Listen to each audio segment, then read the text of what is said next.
नमस्कार दोस्तों, आज बात करेंगे waiver of interest and penalty. Section 128A के अंदर जो इंटरेस्ट और पेनल्टी से वेवर है, जब आपके पास जीएसटी नोटिस आता है उसमें इंटरेस्ट और पेनल्टी भी लगा होता है, तो उसका वेवर के लिए गवर्नमेंट ने 128A एक नया सेक्शन लेके आई थी, जिसको अब इसका इम्प्लीमेशन गवर्नमेंट कर रही है नोटिफिकेशन को इशू करके। हाँ जी, इसका नोटिफिकेशन इशू कर दिया गया है। चलिए समझेंगे डिटेल में कि कैसे सेक्शन 128A काम करता है और कैसे आपको यहाँ पे इंटरेस्ट और पेनल्टी से छूट मिल जाएगी। उससे पहले बताना चाहूँगा, जो भी भाई बंधु मेरे चैनल पे पहली बार है, इस वीडियो को पहली बार देख रहे हैं, जिन्होंने अभी तक सब्सक्राइब नहीं किया, सब्सक्राइब कर लीजिए, साथ ही साथ बेल आइकन पे भी क्लिक कर लीजिए ताकि इस तरह का कंटेंट आपको मिलता रहे। सो दोस्तों, यहाँ पे जीएसटी डिपार्टमेंट ने टैक्स पेयर को रिलीफ दिया है।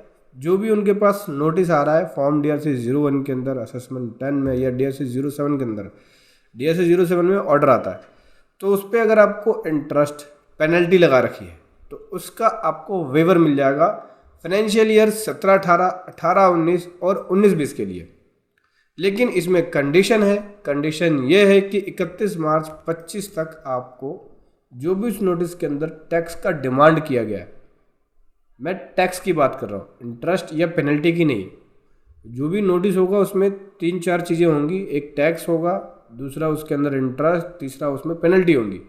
तो जितना भी अमाउंट टैक्स का डिमांड किया गया है, अगर वो अमाउंट आप 31 मार्च 25 तक जमा करा देते हैं, ये डेट है, हो सकता है गवर्नमेंट बाद में इसकी डेट को चेंज कर दे, हो सकता है आप ये वीडियो बाद में देख रहे हो तो इसकी डेट को गवर्नमेंट बाद में बढ़ा दे, लेकिन 128A सेक्शन यही रहेगा, जो कि इसमें बोलेंगे कि 17-18, 18-19 के लिए पेनल्टी और इंटरेस्ट माफ़ की जा रही है। हो सकता है आने वाले टाइम में इसमें और ईयर ऐड हो जाए, लेकिन अभी फ़िलहाल के लिए केवल 3 साल का यहाँ पे इसके अंदर वेवर है। 17-18, 18-19 और 19-20 का अगर आपके पास इंटरेस्ट, पेनल्टी और टैक्स का डिमांड किया गया है, तो टैक्स वाला पोर्शन जमा करा के इंटरेस्ट और पेनल्टी से आप माफ़ी ले सकते हैं। इसके लिए गवर्नमेंट ने प्रॉपर नोटिफिकेशन इशू किया है। नोटिफिकेशन नंबर 17/2024 का देख सकते हैं, जो कि 17 सितंबर 2024 को इशू किया गया है और इसका इफेक्ट 1 नवंबर 24 से शुरू हो जाएगा।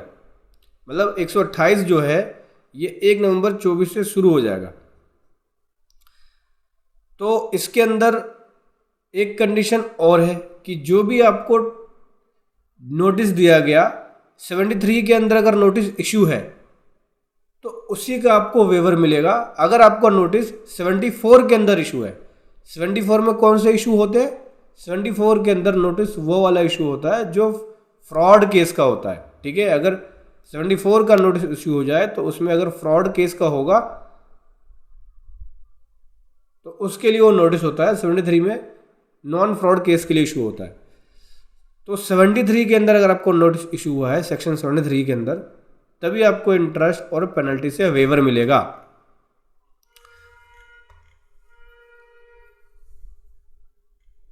तो समझ गए दोस्तों, ये कंडीशन क्या है।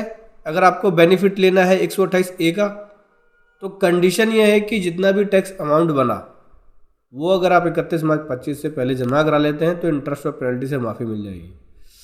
इसके बाद ये जो नोटिफाइड डेट है 1 नवंबर 24, अगर आपने कोई अपील फाइल कर रखी है, उसमें tax amount, interest amount, penalty और डिमांड सब है, और आप चाहते हैं कि अपील को विड्रॉल कर लें, तो उसमें टैक्स का अमाउंट जमा करा के अपील को विड्रॉल कर सकते हैं, ठीक है। और जिनका DRC 07 का ऑर्डर आ गया है वो रेक्टिफिकेशन ऑफ ऑर्डर फाइल कर सकते हैं इस सेक्शन को लगा के। रेक्टिफिकेशन ऑफ ऑर्डर फाइल करने से पहले वो अपना टैक्स अमाउंट जमा करा के रेक्टिफिकेशन ऑफ ऑर्डर फाइल कर सकते हैं। चाहे तो आप हमारी पेड सर्विसेज ले सकते हैं रेक्टिफिकेशन ऑफ ऑर्डर की या नोटिस रिप्लाई की। पेड सर्विसेज का लिंक वीडियो के डिस्क्रिप्शन में है। तो समझ गए, 128A गवर्नमेंट लेके आई है नया सेक्शन, जहाँ पे टैक्स पेयर को रिलीफ दिया है। इंटरेस्ट पेनल्टी से आपको वेवर मिल जाएगा। जो स्टार्टिंग पीरियड थे जीएसटी के, जब जीएसटी इम्प्लीमेशन हुआ जीएसटी का 17-18, 18-19 और 19-20 के अंदर। तो दोस्तों, ये था एक कमाल का कंटेंट जो मैं आपके सामने लेकर आया। वीडियो कैसी लगी ज़रूर बताएं। Thank you so much. जय हिंद, वंदे मातरम।